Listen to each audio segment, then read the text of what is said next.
1200-র মতো বাচ্চা খায় আমার রোজ। গ্যাস বুক নিচ্ছে না, গ্যাস দেবো না। স্কুল জানবে যে ওই স্কুল আর অফিস জানে, যদি বলে অফিস যদি বলে আমাকে করতে তাই করবো, আর যদি না বলে তখন করবো না।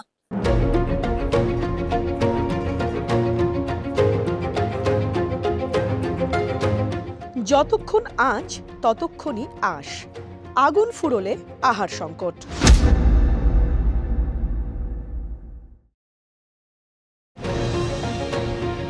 গ্যাসের আকাল। কলকাতায় বন্ধ হওয়ার মুখে 2,37,000 স্কুল পড়ুয়ার মিড ডে মিল। আমাদের 1898টা স্কুলে খাবার যায় প্রতিদিন, যে এমনকি কর্পোরেশনের আন্ডারে যে প্রাথমিক স্কুল আছে সেটা ধরে।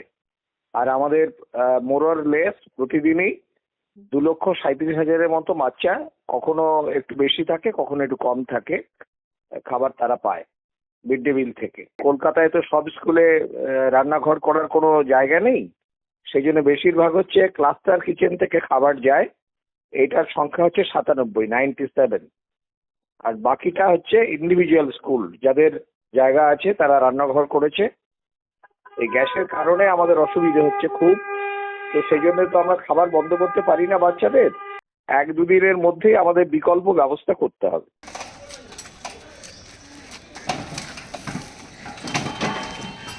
গ্যাস বুকিং করে পাওয়া যাচ্ছে? যারা বুক করেছে তাদের গ্যাস দিচ্ছে। গ্যাস বুকিং করে 25 দিন মানে বলছি যে সাপ্লাই হয়ে যাওয়ার পরে 21 দিন একটু বাদে কি বেশি সময় লাগছে? বেশি সময় লাগছে। আর কতদিন বাদ ইয়ে হচ্ছে? এটা সাপ্লাই হয়ে যাওয়ার পরে 21 দিন বাদে বুকিং নেবে। 25 দিন 25 দিন। তার আগে কেউ বুক করতে পারবে না। বছরে 248 দিন খাবার। প্রাক প্রাথমিক থেকে অষ্টম শ্রেণী পর্যন্ত পড়ুয়াদের খাবার। পশ্চিমবঙ্গে মিড ডে মিলের পরিষেবা পায় কম বেশি 10 লক্ষ পড়ুয়া।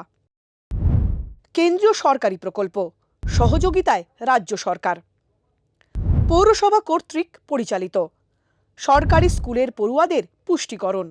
শিশুদের স্কুলমুখী করতে মিড ডে মিল প্রকল্প রাজ্য সরকারের স্কুল শিক্ষা দপ্তর, মিউনিসিপ্যাল অ্যাফেয়ার এবং মাদ্রাসা এডুকেশন ও শ্রম দফতর এই প্রকল্প চালায়। চলতি অর্থবর্ষে বাজেটে মিড ডে মিলের জন্য 1,673 কোটি টাকা বরাদ্দ করেছে পশ্চিমবঙ্গ সরকার। 2025-26 অর্থবর্ষে বরাদ্দ ছিল 2,299 কোটি টাকা।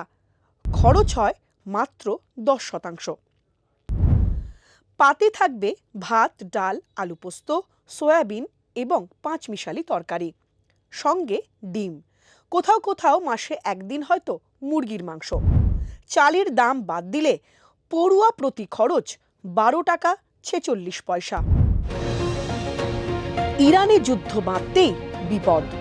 রাজ্যের মিড ডে মিল প্রকল্পে অনিশ্চয়তা। 2200 স্টুডেন্ট এনরোল আছে 5 থেকে 8 পর্যন্ত। তার মধ্যে প্রায় 1000 থেকে 1400 স্টুডেন্ট প্রতিদিন তাদের মিড ডে মিলে রান্না হয়। প্রতিদিন 1.5টি করে সিলিন্ডার, ভরা সিলিন্ডার লাগে। আমরা সিদ্ধান্ত নিয়েছি আপাতত কাঠের জ্বালানি দিয়ে চালানো, যদি তাও শেষ হয়ে যায় অন্তত ড্রাই ফুড যেভাবে দেওয়া যায় সে ব্যবস্থা করা বাচ্চাদের জন্য, এবং কয়লা সাফিসিয়েন্ট না, এবং সেটা অনেকটা সময় লাগবে। যেভাবেও গ্যাসের সাপ্লাইটাকে মিড ডে মিলের জন্য জরুরি পরিস্থিতির মতো ভেবে যেভাবে হসপিটালের কথা ভাবা হয় দেওয়া যায়, না হলে খুবই সমস্যায় পড়ব।